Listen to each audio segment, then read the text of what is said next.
When people get into a comfort zone, they strive to stay in that comfort zone, even if they're not happy with their situation. Often their whole lives pass them by while they're furnishing and reinforcing their little rut of medium performance. The world owes you nothing. The world doesn't think you're special like your mom does. It doesn't think you're a delicate little flower. It doesn't care about you. Now, with that being said, the world doesn't hate you. It doesn't want you to fail. It just is. Your comfort zone is irrelevant. What matters is, what are you trying to do with your life? Future you is going to give you advice on what to stop, what to start, on what a more courageous action would be. What's the first thing they would tell you to be or do to be more courageous? See, if you're going to put in a day, just put in the whole day. And if you're going to take some time off, take it all off. Take the whole day off. If you're going to work a day, work a good, long, hard day. If you're going to play all day. Either work all day or play all day. And those are the times when you want to run and hide. You got to be able to find energy. You got to make up games, make up tricks, make up whatever you can to get to the next evolution of life. If you want all these things in life and you're just thinking that by some miracle of life it's going to magically happen, you got to wake up. The only way to get what you want in life is to get to work and go and get it. To look at all your adversity and all the excuses square in the face and push yourself out of your comfort zone to achieve what you want. I'm letting you know that you got to make the opportunity happen. You got to be fired up. You got to be hungry for it. You got to have the desire to push yourself.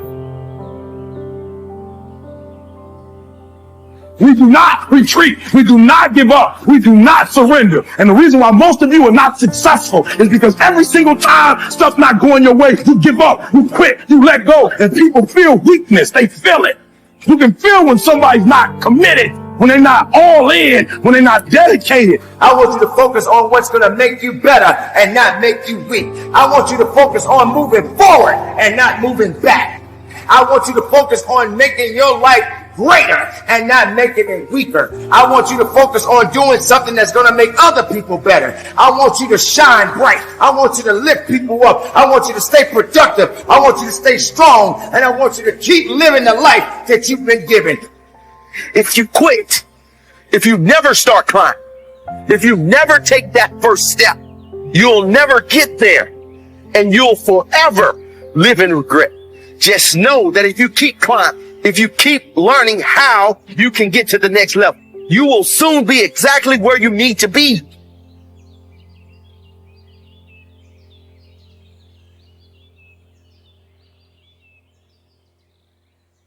I like to sing, always strive to get on top in life because it's the bottom that's overcrowded. There's so many individuals out there that are so talented in different things that never accomplish anything. The world is filled with talented people. You know a lot of them yourselves, right? And they never accomplish anything. With talent has to come preparation, has to come action, has to come development of being able to take those talents, take those skills, continue to develop them, continue to sharpen them physically, continue to sharpen them mentally, because at some point your physical talent is going to diminish.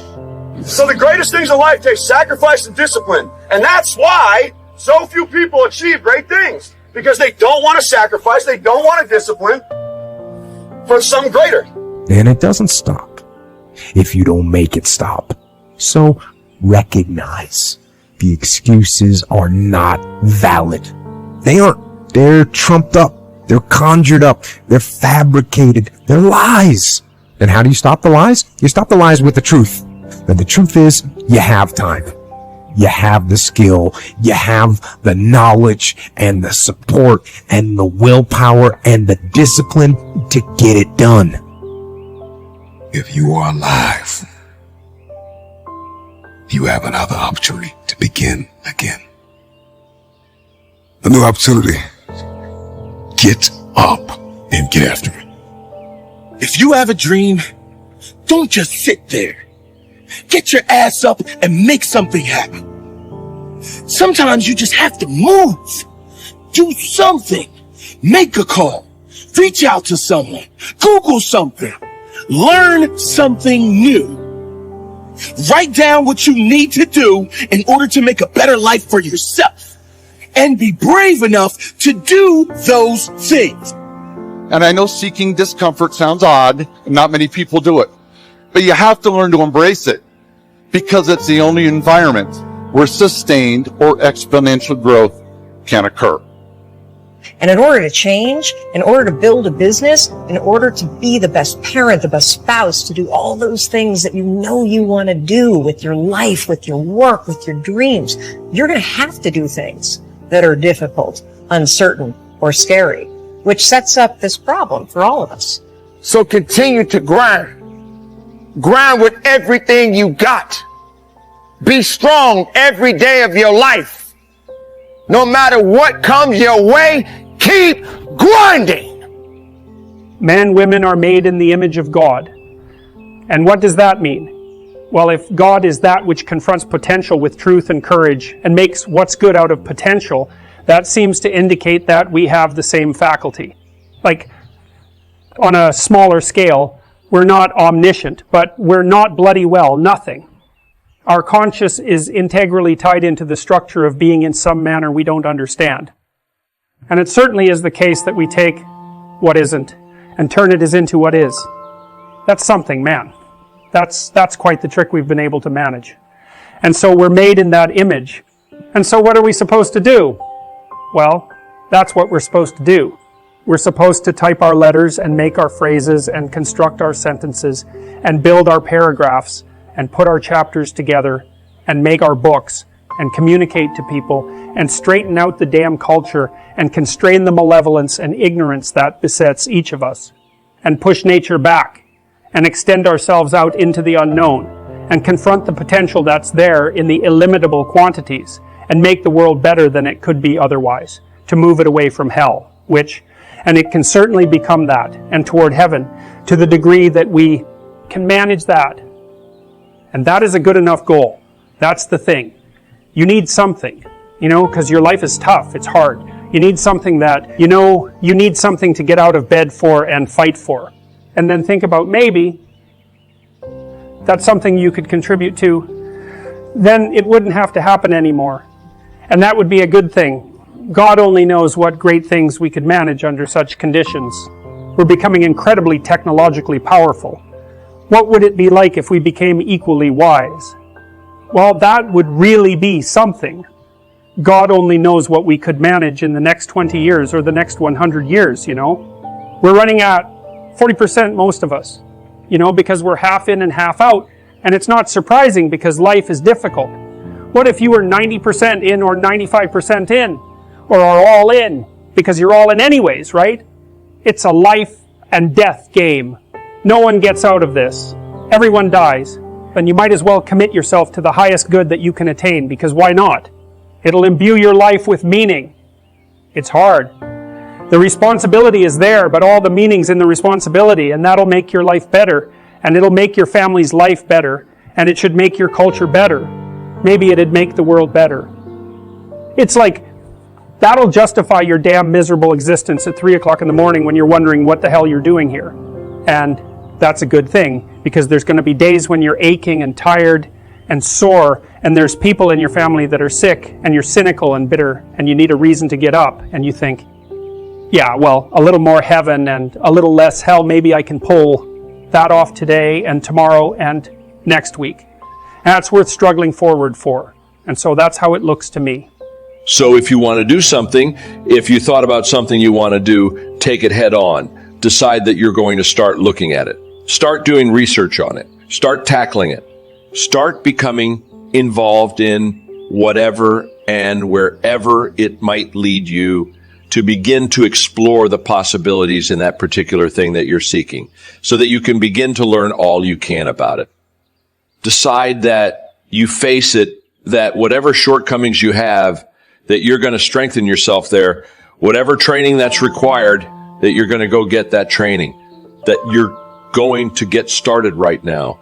That George Washington Carver would say, do what you can, where you are, with what you have, and never be satisfied. Always strive to be more than that which you are. Don't get satisfied with yourself. Always know that wherever you are, you can enjoy more, that you deserve more. But most people, you know what they do? Most people go through life quietly and safely, tiptoeing to an early grave. Find out what it is you want and go after it as if your life depends on it. Why? Because it does. Your ability and willingness to discipline yourself to accept personal responsibility for your life are essential to happiness, health, success, achievement, and personal leadership. Accepting responsibility is one of the hardest of all disciplines, but without it, no success is possible. The failure to accept responsibility and the attempt to foist responsibility for things in your life that make you unhappy onto other people, institutions, and situations completely distort cause and effect, undermine your character, weaken your resolve, and diminish your humanity. They lead to making endless excuses. There is a direct relationship between the acceptance of responsibility and the amount of personal control you have over your life. This means that the more you accept responsibility, the greater sense of control you experience. There's also a direct relationship between the amount of control you feel you have and how positive you feel. The more you feel that you have a high sense of control in the important areas of your life, the more positive and happy you are in everything you do. When you accept responsibility, you feel strong, powerful, and purposeful. Accepting responsibility eliminates the negative emotions that rob you of happiness and contentment. In every situation, the antidote to negative emotions is to say, I am responsible. Then look into the situation to find the reasons why you're responsible for what happened or for what is going on. Your intelligence is like a double-edged sword. It can cut in either direction. You can use your intelligence to rationalize, justify, and blame other people for things you're not happy about. Or you can use your intelligence to find reasons why you're responsible for what happened and then take action to solve the problem or resolve the situation. You can make excuses or you can make progress. I have 2 rules for setting goals. By following these rules, you will achieve a great deal and become more than you ever could have imagined. Here's the first rule. Don't set your goals too low. In leadership training, we teach a similar guideline. Don't join an easy crowd. You won't grow. Go where the expectations are high. Go where the demands are high. Go where the pressure is to perform, to grow, to change, to read, to study, to develop new skills. I belong to a small group of people that conducts business around the world. You would not believe what we expect of each other in terms of excellence. Why? So that we can each grow. So that we can contribute something unprecedented to the benefit of the group. It's called living at the summit. Go where the demands are high. Go where the expectations are so strong that they motivate you, push you, urgently insist that you not remain in the same place. That way, you will grow and change. So don't set your goals too low. What about the guy who says, well, I don't need much? He is guaranteed not to become much. Here's rule number 2 for setting goals. Don't compromise. Don't sell out. There were some things back in the early years for which I paid too big a price. If I had known how much it was going to cost me, I never would have paid that price. But I didn't know it at the time.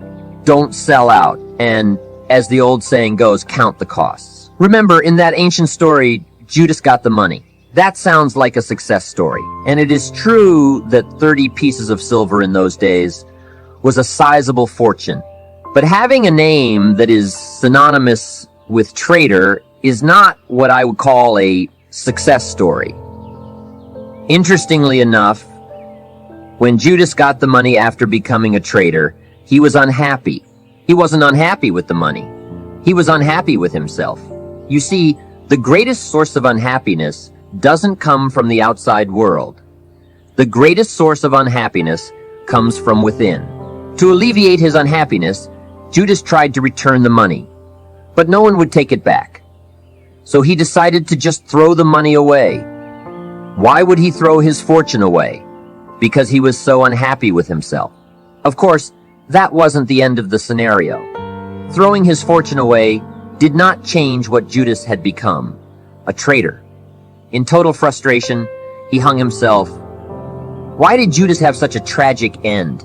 Because he was so unhappy with himself. He sold out. He paid too big a price. Don't compromise your values. Don't compromise your virtue. Don't compromise your philosophy.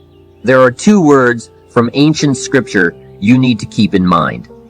The first is beware. This is the negative word.